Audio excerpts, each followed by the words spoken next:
Henry law. यह law क्या होता है? यह लॉ गैस की लिक्विड सॉल्युबिलिटी और उस पर प्रेशर के इफेक्ट को बताता है। जो हेनरी लॉ है, गैस की लिक्विड सॉल्युबिलिटी, जो गैस है उसकी लिक्विड सॉल्युबिलिटी एंड उस पर प्रेशर के इफेक्ट को बताता है। ये निम्न प्रकार है।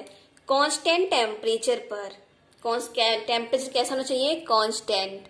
कांस्टेंट टेम्परेचर पर किसी लिक्विड के निश्चित वॉल्यूम में, कोई लिक्विड है उसके निश्चित वॉल्यूम में किसी गैस का जितना मास डिसॉल्व होता है, कोई गैस है उसका जितना द्रव्यमान मास डिसॉल्व होता है कांस्टेंट टेम्परेचर पर किसी लिक्विड में की निश्चित वॉल्यूम में, जो लिक्विड है उसका वॉल्यूम कैसा होना चाहिए? निश्चित। उसमें गैस का जितना मास घुलता है, जितना मास डिसॉल्व होता है, वह सॉल्यूशन के साथ गैस के प्रेशर के डायरेक्टली प्रोपोर्शनल होता है। वह सॉल्यूशन के साथ गैस के प्रेशर के डायरेक्टली प्रोपोर्शनल होता है। क्या प्रोपोर्शनल होता है? जो गैस का मास होता है वो सॉल्यूशन के साथ गैस के प्रेशर के डायरेक्टली प्रोपोर्शनल होता है। जबकि सॉल्यूशन बनाते समय गैस में कोई केमिकल चेंजेस नहीं होती हैं। जबकि सॉल्यूशन जो बनाते हैं उस समय उसमें कोई भी केमिकल चेंजेस नहीं होती हैं। तो ये है क्या है? Henry law. डेफिनेशन एक बार फिर से देखते हैं। कांस्टेंट टेम्परेचर पर किसी लिक्विड के निश्चित वॉल्यूम में किसी गैस का जितना मास डिसॉल्व होता है, जितना मास डिसॉल्व होता है वह सॉल्यूशन के साथ गैस के प्रेशर के डायरेक्टली प्रोपोर्शनल होता है। जबकि सॉल्यूशन बनाते समय गैस में कोई भी केमिकल चेंजेस नहीं होता है।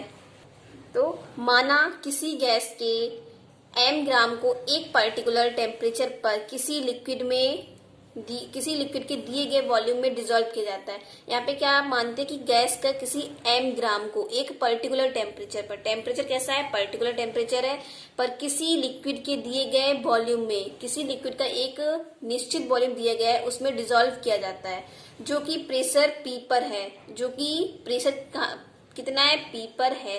तब हेनरी लॉ के अकॉर्डिंग जो उसका मास होगा वो प्रोपोर्शनल टू होगा उसके प्रेशर की। तो यहाँ पे m क्या है? मास है, द्रव्यमान जो किसके होगा? प्रोपोर्शनल टू होगा उसके प्रेशर के। तो जब प्रोपोर्शनल का साइन उठता है तो एक कांस्टेंट आता है, तो m is equal KP। K क्या है? यहाँ पे कांस्टेंट है। इसको क्या दे देंगे? इक्वेशन 1 नेम दे देंगे। तो यहाँ पे ये हेनरी लॉ की डेफिनेशन के अकॉर्डिंग ये m इज इक्वल KP आ गया है। जो हेनरी लॉ है उसको हम दो फॉर्म में बता सकते हैं। जो हेनरी लॉ है उसको दो फॉर्म में बता सकते हैं। फर्स्ट फॉर्म क्या है? फर्स्ट, माना CS एंड CG गैस की सॉल्यूशन में कंसंट्रेशन तथा गैसेस फेज में मोलर कंसंट्रेशन है। यहाँ पे क्या माना? जो CS है वो सॉल्यूशन में कंसंट्रेशन, गैस की सॉल्यूशन में कंसंट्रेशन, तथा CG गैसेस फेज में मोलर कंसंट्रेशन है। तब हेनरी लॉ से क्या निकालेंगे? जो MS प्रोपोर्शनल टू CS, जो MS होगा वो प्रोपोर्शनल टू किसके होगा? CS। तो जब प्रोपोर्शनल साइन हटेगा तो यहाँ पे M is equal K dash CS आ जाएगा, where K dash is a constant. यहाँ पे K डैश क्या मान लेंगे? एक कांस्टेंट मान लेंगे। फॉर एन आइडियल गैस, एक आइडियल गैस, अगर गैस क्या हो? आइडियल है, तब क्या होता है? PV is equal NRT। आपको पता होना चाहिए जब गैस आइडियल लेते हैं तो PV इज इक्वल NRT लेते हैं। तो यहाँ से क्या करेंगे? B को इस साइड भेज देंगे तो N/V/RT आ जाएगा। चूंकि N/V इज इक्वल क्या होता है? CG होता है, तो P इज इक्वल CG/RT आ जाएगा। ये आपको यहाँ पे नोट करना है। N/V इज इक्वल क्या होता है? CG होता है, तो CG क्या है? आपकी गैस में सॉल्यूशन की कंसेंट्रेशन है, तो P इज इक्वल क्या आ जाएगा? CG/RT। From equation 1 and second, जो इक्वेशन 1 और सेकेंड मानी थी, आपको पता है कौन सी मानी थी? देखिए, इक्वेशन 1 कौन सी मानी थी? M is equal KP। And equation second आपने मानी थी यहाँ पे M प्रोपोर्शनल टू CS। ये आपकी इक्वेशन क्या है? सेकेंड है। M प्रोपोर्शनल टू CS या फिर M is equal K dash CS, ये आपकी क्या है? इक्वेशन सेकेंड है। तो यहाँ पे इनको क्या करेंगे? इक्वल रखेंगे इन दोनों के इक्वेशन को। तो from equation 1 and second, KP is equal K dash CS। Putting the value of P, यहाँ से क्या करेंगे? जो P की वैल्यू यहाँ पे आपने फाइंड की है, P इज इक्वल CG/RT, उसको यहाँ पे क्या करेंगे? पुट करेंगे P की जगह पे ये, तो K CG/RT is equal K dash CS आ जाएगा। तो यहाँ पे क्या करेंगे हम? CS/CG का एक हमें कांस्टेंट रेशियो निकालना है। तो क्या करेंगे, सो सीजी इसको अपॉन में पहुंचा देंगे एंड के डैश को इधर साइड लेके आएंगे, तो क्या आएगा K R T upon K dash is equal C S upon C G. तो जो K R T upon K dash इसको क्या मान लेंगे, कांस्टेंट मान लेंगे। तो यहाँ पे क्या आ जाएगा, C S upon C G is equal constant, अर्थात किसी पर्टिकुलर टेम्परेचर पर गैस की मोलर कंसेंट्रेशन का ratio C, solution C S and gases C G phase में कांस्टेंट होता है। किसी पर्टिकुलर टेम्परेचर कैसा होना चाहिए, पर्टिकुलर टेम्परेचर पर गैसेस की मोलर कंसेंट्रेशन का जो रेशियो होता है वो क्या होता है, एक फेज में होता है, कांस्टेंट होता है, जो क्या होता है, कांस्टेंट होता है। तो ये आपका क्या हुई, फर्स्ट फॉर्म होगी। नेक्स्ट सेकंड फॉर्म देखते हैं हम। सेकंड फॉर्म क्या है, यहाँ पे हम मानेंगे, माना किसी गैस का m ग्राम किसी टेम्परेचर और प्रेशर पर v वॉल्यूम को एक्वेट करता है और यदि गैस आइडियल हो तो। यहाँ पे क्या माना कि किसी गैस का m ग्राम किसी टेम्परेचर एंड प्रेशर पर v वॉल्यूम को एक्यूपाई करता है और यदि गैस क्या हो, आइडल हो, तो आइडल गैस के लिए क्या मानते हैं, सबसे पहले पीवी इज इक्वल एनआरटी। चूंकि यहाँ पे हम क्या मानेंगे, N is equal small N upon capital M, where small M is the molecular weight of gas. जो इस कैपिटल एम है वो क्या है, आपकी मॉलिकुलर वेट ऑफ गैस है।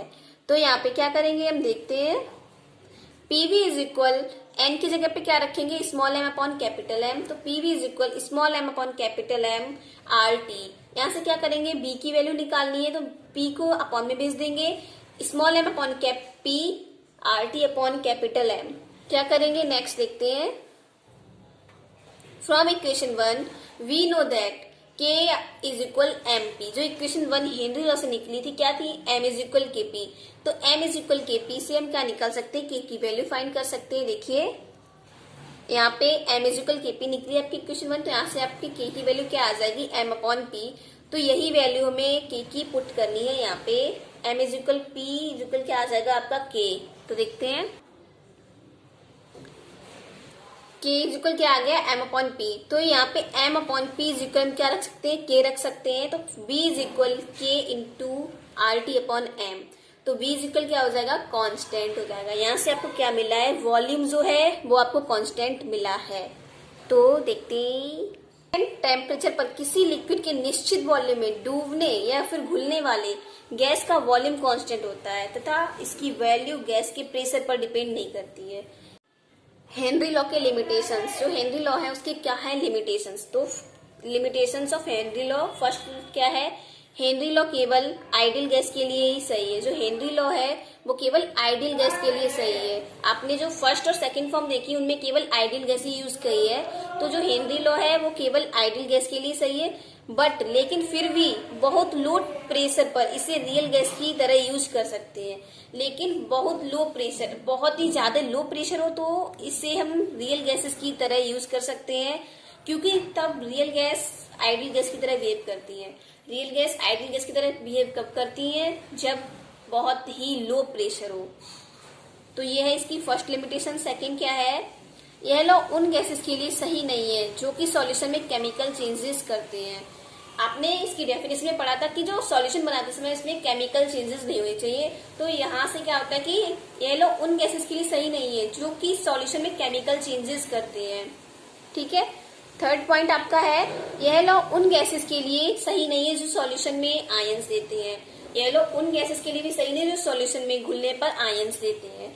तो ये थे इसके 3 limitations. This is the Henry's law limitations. तो आपका हेनरी लॉ कंप्लीट हुआ।